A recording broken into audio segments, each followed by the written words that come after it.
बच्चा पार्टी बात करेंगे जर्नल एंट्री पे ही। इसके पिछले वीडियो में भी बहुत सारी बातें की थी, अब जर्नल एंट्री की थे, उसी को थोड़ा और आगे लेके चलते हैं, जो कुछ और कॉन्सेप्ट जुड़ेगा उसी में, तो उसी कड़ी को आगे बढ़ाते हैं। देखो कुछ जर्नल एंट्रीज ऐसी होती है, ठीक है, जिसमें ट्रेड डिस्काउंट भी रहता है। और ट्रेड डिस्काउंट जैसे एग्जांपल ले लेते हैं, purchase goods from Atul at 5 lakh at list price with 20% trade discount.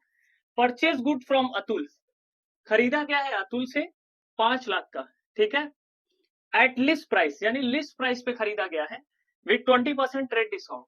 5 lakh का खरीदा गया है 20% ट्रेड डिस्काउंट पे। ट्रेड डिस्काउंट घटा दिया जाता है, दिखाया नहीं जाता है। बताए थे कि जैसे मान लो कि कहीं शॉपिंग मॉल में गए होगे तो लिखा रहता है 20% डिस्काउंट, तो वो जो डिस्काउंट है वो ट्रेड डिस्काउंट है, ठीक है। लेकिन कैश देते वक्त अगर कोई डिस्काउंट मिल गया है तो उसको कैश डिस्काउंट बोलते हैं। ट्रेड डिस्काउंट और कैश डिस्काउंट में हल्का सा फर्क होता है, अभी आएंगे कैश डिस्काउंट पे भी, इसके पहले वाले वीडियो में भी बताए थे, लेकिन अभी इसको और क्लियर करा देंगे। तो परचेस किया गया है अतुल से, कहीं पे भी ये नहीं लिखा है कि कैश में खरीदे हैं, तो ये उधार है, ठीक है। तो लिखेंगे purchase account debit, purchase account debit to Atul, ठीक है। अगर कैश होता तो purchase account debit to cash कर देते, क्योंकि ये नॉमिनल नेचर का अकाउंट है और इसको डेबिट करेंगे और कैश को क्रेडिट कर देंगे। लेकिन अतुल से जो है उधार खरीदे हैं तो वो क्रेडिटर बन गया है, ठीक है, तो इसलिए इसको क्रेडिट किया जाता है। देखो नॉमिनल नेचर में और भी अकाउंट होते हैं, जैसे वेजेस है, सैलरी है, इस तरीके से जो जो हम जिनसे धंधे नहीं करते हैं, ठीक है, जिनको सैलरी दे देते हैं, वेजेस दे देते हैं, इंटरेस्ट दे देते हैं, तो वहां पे नाम नहीं लिखा जाता है, उस खर्चे को डेबिट करके कैश क्रेडिट कर दिया जाता है, ठीक है। लेकिन यहाँ पे तो हम सामान खरीदे हैं, ठीक है, इस खर्चे को डेबिट किए और अतुल को क्रेडिट कर दिए। ये याद रखना, परचेज नॉमिनल है, रियल नहीं है, क्योंकि रियल सामान का अगर नाम दिया रहता है, मशीनरी या फिर फर्नीचर वगैरह, तब ये रियल होता है, ठीक है। तो purchase account debit to Atul, 5 lakh का खरीदे हैं, 20% डिस्काउंट है, ट्रेड डिस्काउंट है, तो 20% हटाएंगे तो वो 1 लाख आएगा, यानी 4 लाख का हमने खरीदा है, ठीक है। 5 लाख का अगर 20% निकालोगे तो 1 लाख आएगा, 1 लाख घटाओगे इसमें से ये ट्रेड डिस्काउंट, तो ये 4 लाख बचेगा, तो 4 लाख हम यहाँ लिख दे रहे हैं। नीचे लिखा है दूसरा ट्रांजेक्शन है, return goods to Atul 50,000, return goods to Atul 50,000 rupees 50,000, ठीक है, गुड्स एट लिस्ट प्राइस, यानी जो सामान वापस किया है 50,000 का वापस किया गया है, लेकिन वो लिस्ट प्राइस पे वापस किया गया है। क्या तुमने लिस्ट प्राइस पे खरीदा है? नहीं, तुमने ट्रेड डिस्काउंट हटा के खरीदा है। देखो लिस्ट प्राइस कितना है, 5 लाख रुपए, 20% ट्रेड डिस्काउंट है, तो उसको हटा करके तुमने 4 लाख का एक्चुअल में खरीदा है। यहाँ पे 50,000 का वापस हुआ है, लेकिन वो लिस्ट प्राइस पे वापस हुआ है, तो इसमें से भी कितना है, 20% हटाना पड़ेगा, यानी 10,000 रुपया घटेगा, ठीक है ना। 50,000 का अगर 20% निकालेंगे 20/100, तो काटेंगे तो कितना आएगा, 5 दूना के 10, 10,000, तो एक्चुअल में 40,000 का ही वापस हुआ है, ठीक है। तो हम क्या करेंगे, जब गुड्स को रिटर्न करते हैं, ठीक है, तो कौन है, अतुल है, तो अतुल को डेबिट करेंगे, लिखेंगे अतुल अकाउंट डेबिट, ठीक है। जैसे परचेज खर्चा है, वैसे ही अगर जो रिटर्न करोगे वो फायदा हो जाता है, इसलिए क्रेडिट हो जाता है, तो लिखेंगे to purchase return account, to purchase return account, कितना, 40,000, ठीक है। अब कितना देना है, 4 लाख का खरीदे थे, 40,000 रुपए तो वापसी हो गई, तो देना कितना है, 3,60,000 रुपए देना है। मैं यहाँ पे लिख दू, पेड टू, क्या नाम है, अतुल 3,50,000 इन फुल सेटलमेंट। 3,50,000 रुपए दे करके पूरा सेटलमेंट कर लिया है। Atul paid to Atul 3,50,000 in full settlement, यानी 3,50,000 दे के मामला खत्म हो गया, सेटलमेंट हो गया। देना 3,60,000 था, 4 लाख का खरीदे थे, 40,000 वापस कर दिए, तो कितना देना है उसको, 3,60,000, और दिए कितना हो, 3,50,000। तो होता क्या है, जब हम पैसा पे करते हैं, ठीक है, तो उस टाइम पे डिस्काउंट मिलता है, यानी 3,60,000 देना था, लेकिन जब पे किए तो उसने कहा होगा कि 3,50,000 दे दो, मामला खत्म करते हैं, ठीक है। तो जब कैश देते वक्त डिस्काउंट मिलता है ना, तो उसको कैश डिस्काउंट बोलते हैं, और कैश डिस्काउंट हमेशा दिखाया जाता है जनरल एंट्री में। It has to be shown, right. तो क्या क्या एंट्री होगी, कैश पे की हो किसको, अतुल को, तो लिखेंगे अतुल, अतुल अकाउंट डेबिट। अब यहाँ पे वो अमाउंट लिखेंगे जो देना था, कितना देना था, 3,60,000 रुपए, क्योंकि अब इसका अकाउंट खत्म होगा, बंद होगा। कितना से क्रेडिट हुआ था, 4 लाख, यानी क्रेडिटर बन गया था 4 लाख के लिए, 20,000 सॉरी 40,000 डेबिट हुआ, अभी भी 3,60,000 से ये क्रेडिट हुआ पड़ा है, ठीक है, यानी क्रेडिटर बना है। जब तक यहाँ पे 3,60,000 से डेबिट नहीं करेंगे ये खत्म नहीं होगा, ठीक है। कोई चीज अगर डेबिट हो, अगर मान लो 1 लाख से, ठीक है, और हम क्रेडिट कर दें उसी को 1 लाख से, तो मामला खत्म हो जाएगा, यानी इफेक्ट 0 हो जाएगा, ठीक है। तो Atul account debit 3,60,000 to cash, cash में वो अमाउंट जो पे किए हैं, कितना पे किए हैं, 3,50,000, ठीक है। अब डिस्काउंट अगर मिला है तो वो तो फायदा हो गया, अगर डिस्काउंट मिला है 10,000 रुपए, वो तो फायदा हो गया। तो क्या करेंगे, डिस्काउंट को क्रेडिट कर देंगे, लिखेंगे टू डिस्काउंट अकाउंट, ठीक है, अकाउंट लिख लेना तुम सब। तो ये इस तरीके से एंट्री होगी। ज्यादातर एंट्री जो है, बड़ी एंट्री जो है इसी तरीके से मिलेगी, और भी बाकी एंट्री जो है उसको समझ लेते हैं।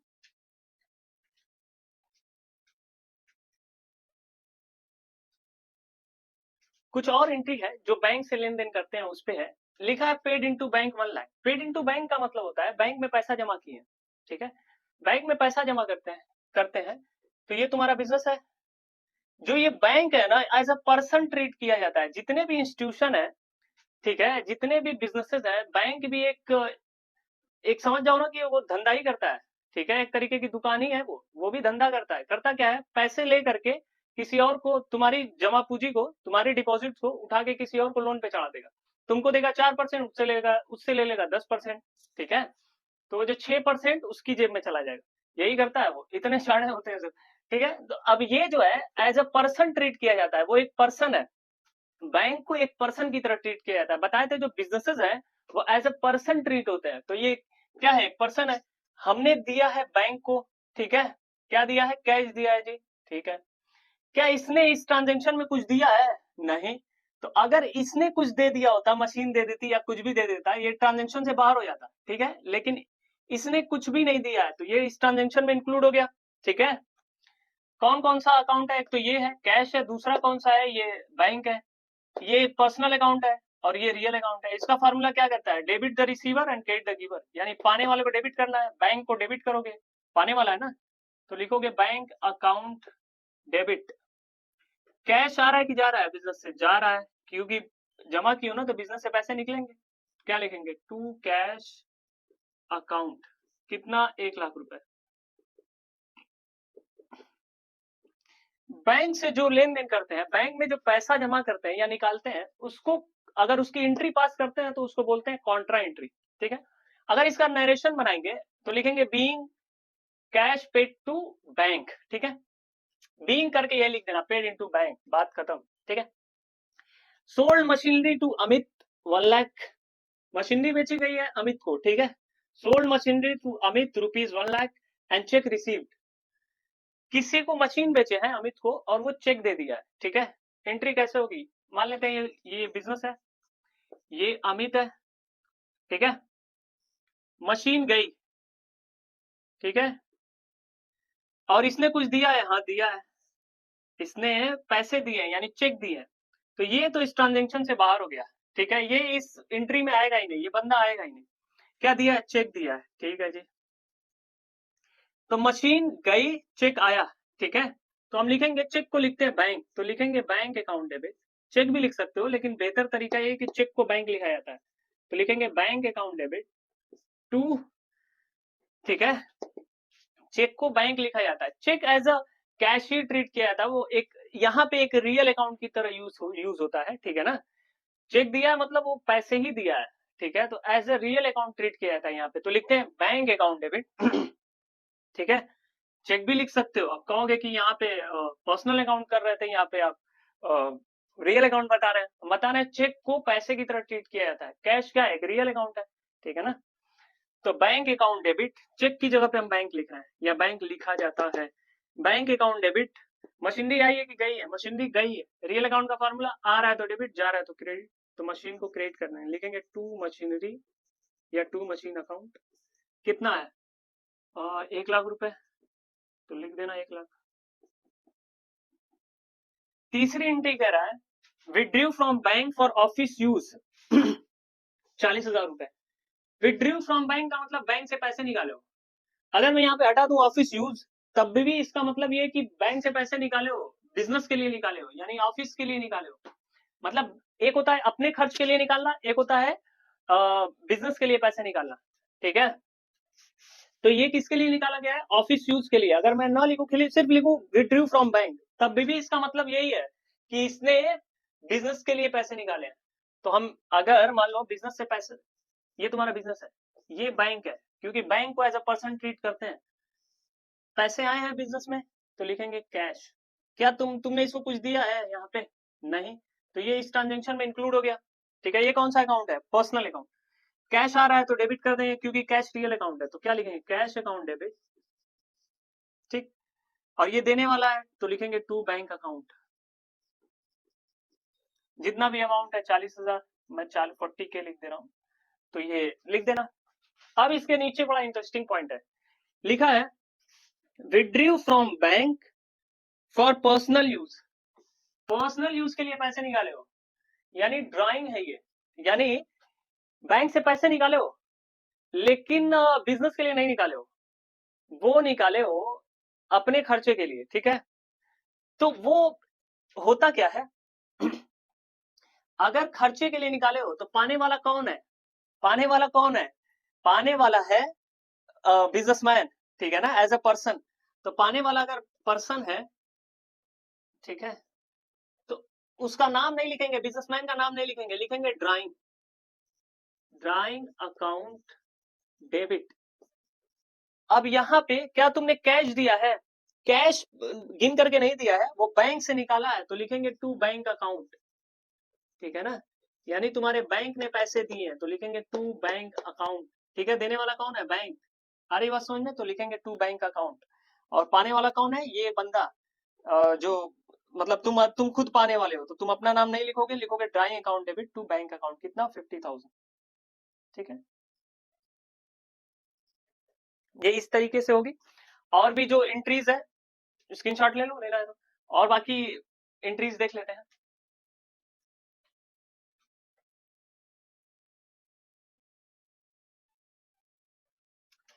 बहुत सारी ट्रांजेक्शन यहाँ पे लिखी है, एक एक करके डिस्कस कर लेते हैं, और उसके बाद मॉडर्न अप्रोच पे भी चलेंगे, क्योंकि मॉडर्न अप्रोच जब समझ में आएगा तो एंट्री और भी इजी हो जाएगी, या यूं कह लो कि थोड़ा सा जनरल एंट्री के बारे में और ब्रॉड कॉन्सेप्ट पता लगेगा।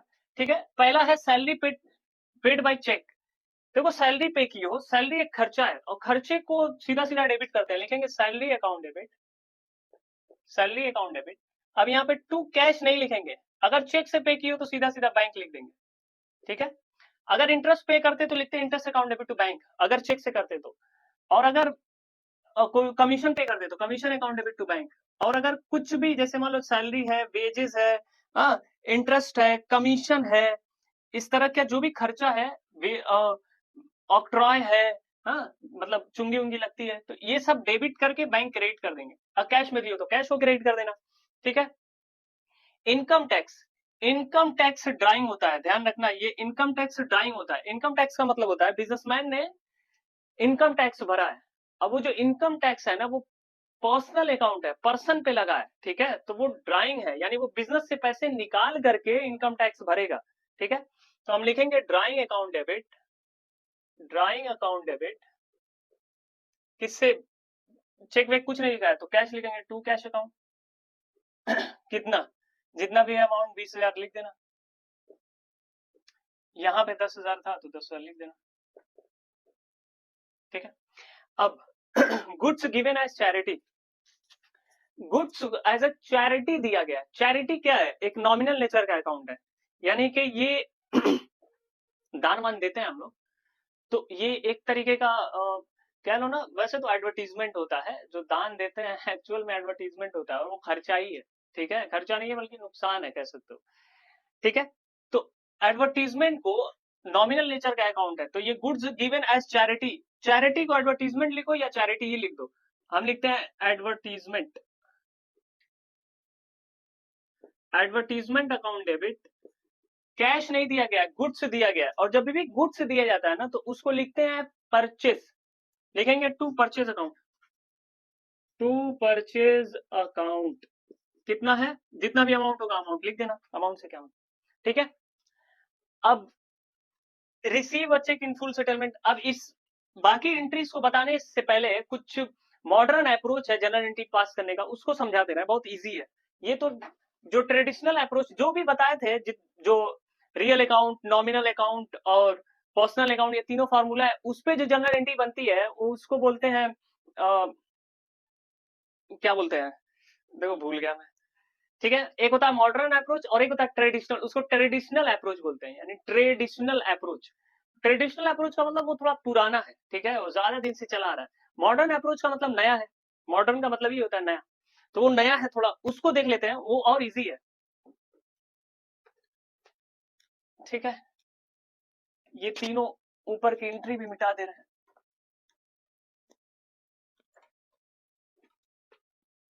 इसको बोलते हैं शॉर्ट में clear, clear, clear, clear, copy पे हो सके तो नोट कर लेना, क्लियर, क्लियर। सी फॉर होता है capital, C for capital. L for होता है लाइबिलिटीज, लाइबिलिटीज। ई फॉर होता है एक्सपेंडिचर, एक्सपेंडिचर, ठीक है, यू है ये। ए फॉर होता है एसेट, आर फॉर होता है रेवेन्यू, ठीक है, क्लियर।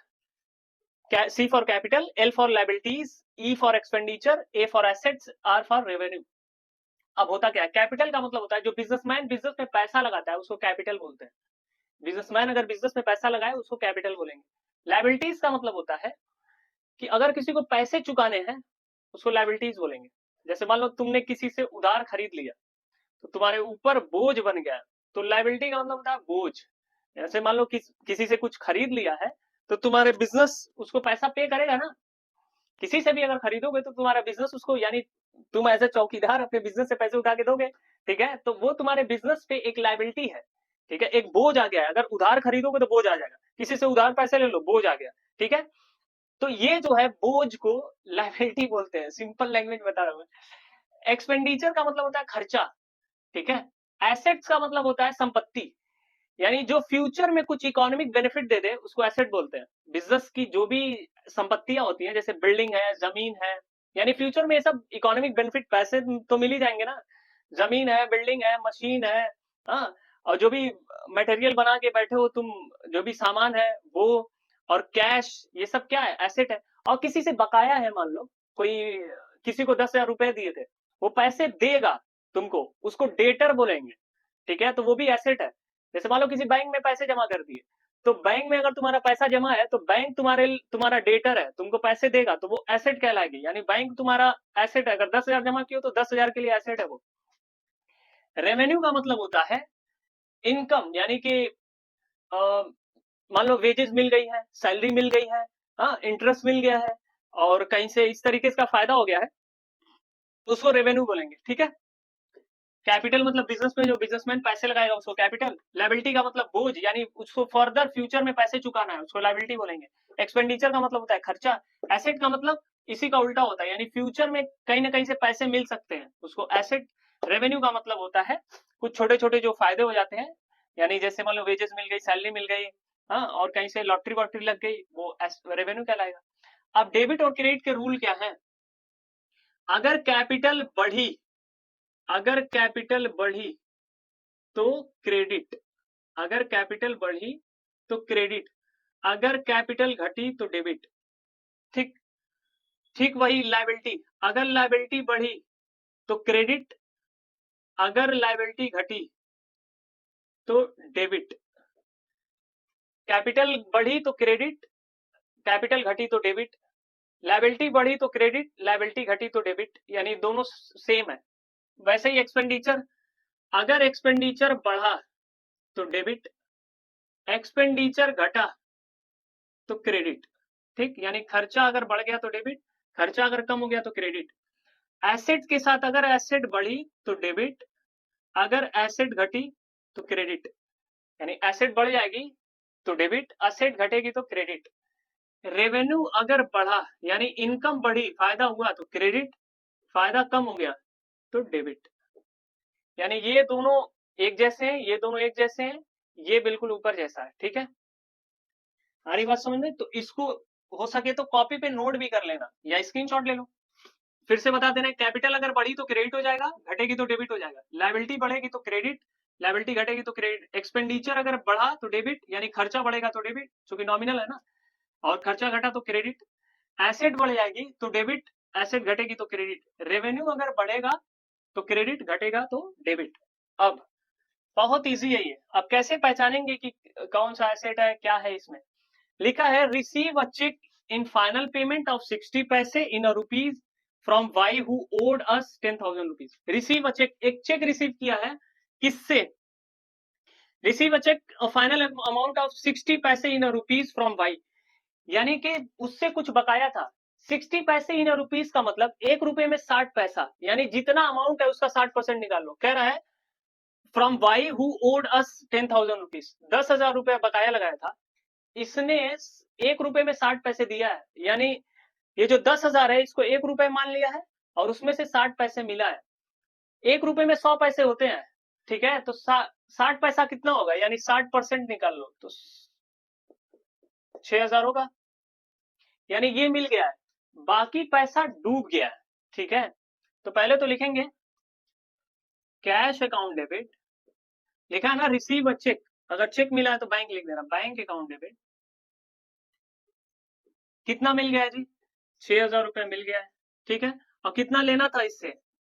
टू वाई, वाई को क्रेडिट करके खत्म कर देना 10,000 से, क्योंकि अब ये देगा नहीं, फाइनल अमाउंट 6,000 दे के मामला खत्म हो गया है। ठीक है, जब लिख देगा कि receive a cheque in a final payment of 60 पैसे, यानी अब ये फाइनल पेमेंट किया है 60 पैसे का मतलब 60% in a rupees from Y who owed us 10,000। ओ का मतलब होता है बकाया लगाना।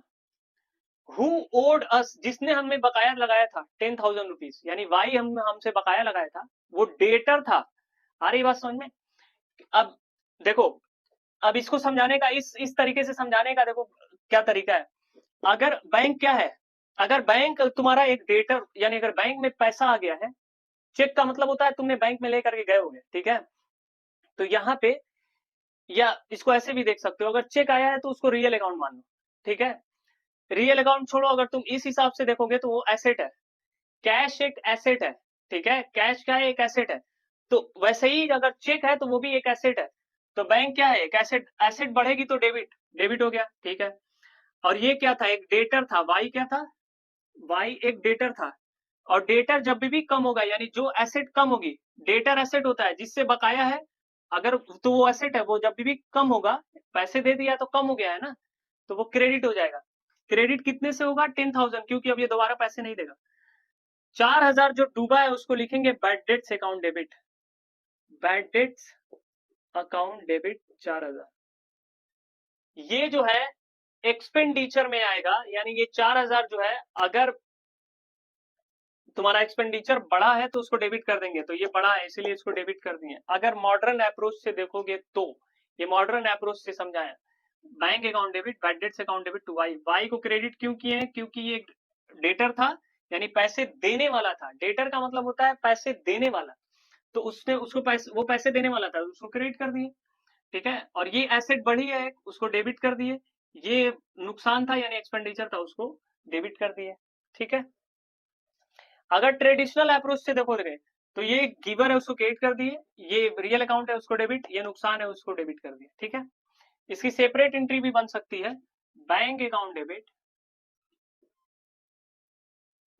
टू वाई 6,000 रुपए, फिर उसके बाद बैड डेट्स अकाउंट डेबिट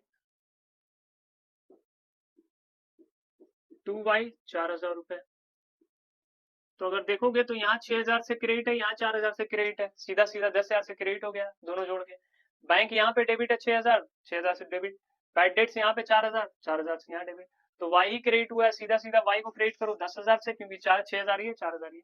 ठीक है, नेक्स्ट लिखा है charge interest on capital 1 lakh interest on capital of ₹1 lakh at 10% per annum. जो पार्टनरशिप होती है ना, उसमें क्या होता है, जो पैसे मिलाते हैं सब, ठीक है, पैसे लगाते हैं, तो उस पे इंटरेस्ट लेते हैं, उसी को बोलते हैं इंटरेस्ट ऑन कैपिटल। ठीक है, मान लो कुछ 4-5 पार्टनर है, मिल करके बिजनेस कर रहे हैं, ठीक है, तो वहां पे कहते हैं सब कि पैसे में हम लगाएंगे लेकिन इंटरेस्ट भी चाहिए, तो इन्हीं लोगों का बिजनेस और इंटरेस्ट भी लेते हैं। ठीक है, तो अगर इंटरेस्ट लेंगे तो ये इंटरेस्ट एक एक्सपेंडिचर है, तो उसको लिखेंगे interest on capital account debit. ठीक है, 1 लाख रुपए की कैपिटल है, 10% लगाना है, तो 1 लाख पे लिखा है ना, charge interest on capital of ₹1 lakh at 10% per annum, यानी 1 लाख की कैपिटल पे 10% लगाना है, तो 10,000 हो गया। अब ये कैश में नहीं दिया जाता है, कैश में नहीं दिया जाता है, उन्हीं जो वो है बिजनेसमैन है, यानी जो पार्टनर्स हैं, ठीक है, या बिजनेसमैन है, उसको क्रेडिटर बना दिया जाता है, यानी उसको क्रेडिट कर दिया जाता है, यानी उसको क्रेडिटर बनाएंगे तो लायबिलिटी इंक्रीज हो जाएगी, तो उसका नाम नहीं लिखेंगे, लिखेंगे टू कैपिटल अकाउंट। ठीक है, 10,000। फिर उसके बाद लिखा है 5,000 due from Sunny are now bad debts. 5,000 बकाया था सनी से, डूब गया, यानी कि वो एक डेटर था, अगर बकाया था उससे तो वो पैसे देता, ठीक है ना, किसी से बकाया है तो तुम्हारे पैसा उसके पास पड़ा हुआ है, तो वो बंदा एसेट तुम्हारी है, यानी बाद में तुमको पैसे देगा, तो एसेट जब भी खत्म होगी तो उसको क्रेडिट कर देंगे, क्या नाम है उसका, सनी, तो लिखेंगे टू सनी अकाउंट। और ये क्यों क्रेडिट हुआ है ये सनी, क्योंकि डूब गया है, ठीक है ना, जब भी डूबता है पैसा तो उसको लिखते हैं बैड डेट्स, ये एक्सपेंडिचर है तो लिखेंगे bad debts, bad debts account debit, कितना, जितना भी है, 5,000 है तो 5,000।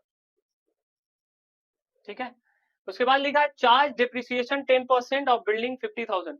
50,000 की बिल्डिंग है, उस पे क्या डिप्रिसिएशन चार्ज करना है 10%। डिप्रिसिएशन का मतलब होता है जो एसेट होती है उसकी वैल्यू में जो कमी आती है उसी को डिप्रिसिएशन बोलते हैं। जैसे मान लो कि कोई मशीन खरीदे थे तुम 10 लाख की, अगले साल तुम बेचे वो 9 लाख की बिकी, क्यों 9 लाख की बिकी, क्योंकि वो पुरानी हो गई थी, जो उसमें कमी आई है 1 लाख की, वही डिप्रिसिएशन कहलाएगा। ठीक है, तो ऐसा मान के चलते हैं कि अगर कोई मशीन है 10 लाख की खरीदे हैं, तो हो सकता है 5 साल बाद वो 8 लाख की ही बिके, ठीक है, या 7.5 लाख की बिके, तो हम मान के चलेंगे कि हर साल का डेप्रिसिएशन 50-50 हजार है। ठीक है, तो डेप्रिसिएशन चार्ज करना पड़ता है, तो डेप्रिसिएशन अगर बिल्डिंग पे चार्ज हो रही है तो बिल्डिंग एक एसेट है, एसेट जब भी कम होगी तो वो क्रेडिट हो जाएगी। ठीक है, एसेट जब भी कम होगी तो वो क्रेडिट हो जाएगी, तो हम लिख दे रहा है टू, क्या नाम है, बिल्डिंग, बिल्डिंग को डेबिट क्रेडिट कर दिए, कितना, 50,000 का 10%, 5,000। और ये क्यों क्रेडिट हुई है, क्योंकि डेप्रिसिएशन लगा है, डेप्रिसिएशन एक क्या है, एक्सपेंडिचर है, तो लिखेंगे डेप्रिसिएशन अकाउंट डेबिट 5,000 रुपए। ठीक है, तो इस तरीके से एंट्री होती है, स्क्रीनशॉट ले सकते हो।